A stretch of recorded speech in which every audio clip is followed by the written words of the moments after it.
You're now watching a clip from the Inspired by show. You can watch the full episode on our YouTube channel or listen on iTunes, Spotify, or wherever you get your podcasts. So make sure to head over there, leave us a 5-star rating if you enjoyed it, and follow the show. What advice would you give to someone that, say, lost a romantic partner that is now trying to be vulnerable with a new romantic partner? Okay. That's a really challenging thing to say, because I have been in grief support groups, and I need to be extremely honest. As always, I had to remove myself because it was not helping me.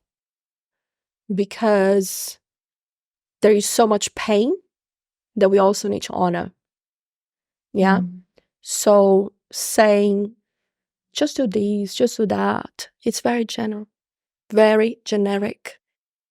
I can only say and help that person, that one person. And this is why I'm a bit against me being honest again, sorry, group coaching. Yeah, I'm sure you, like me, have invested a lot in group coaching. Yeah. And we know we can get a little bit of benefit from it, but it's not talking to us. It's not sorting our problem.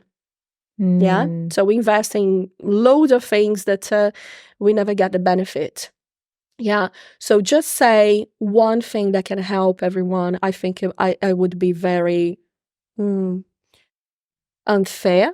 And I have been there. I know it doesn't work. It's really allowing you to be into that place that you make the decision. Okay, so today I had enough of crying. I want to just sit. And when I say just sit, it's just sit in silence. Get your hands into your heart. Make yourself present for yourself. Try to listen what your body is telling you. Try to listen what that young version of yourself might be telling you. Because the majority of the time, we are neglecting the young version of ourselves. We are neglecting ourselves when we are in pain.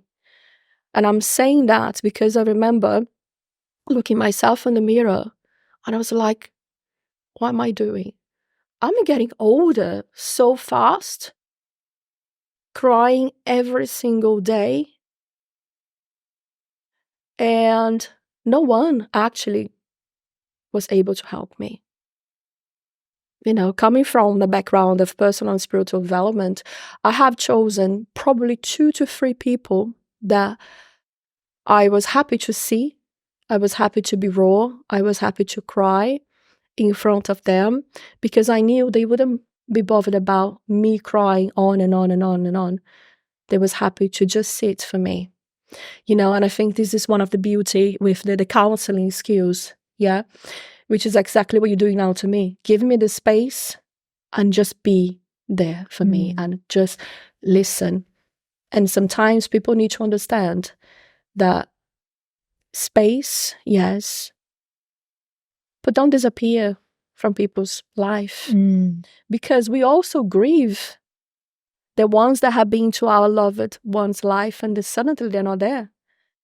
The amount of flowers that I had in my house from people that never have even heard that they existed. And what for? Why? To show that you're paying respect for someone that's not here anymore?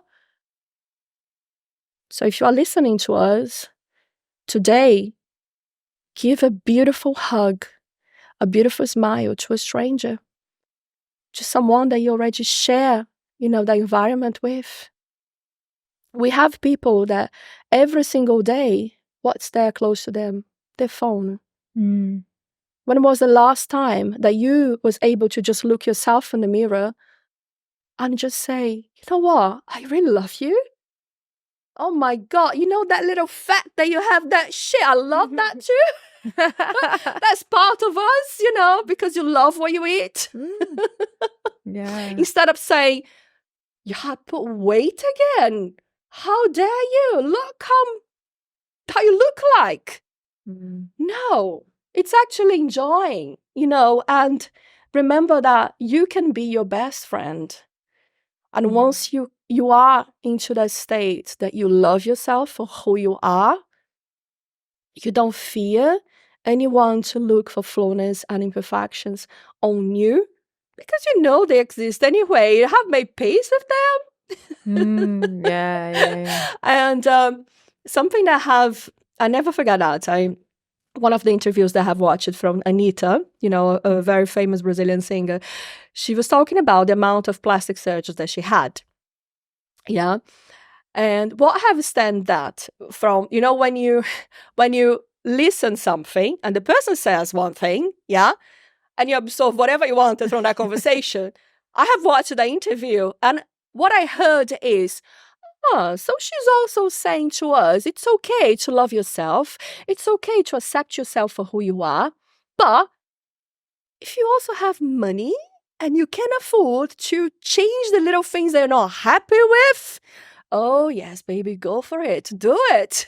Wow. And what's the problem with that? If it's going to make you happy, it's going to make you love yourself and accept yourself even more. Woo, just do it.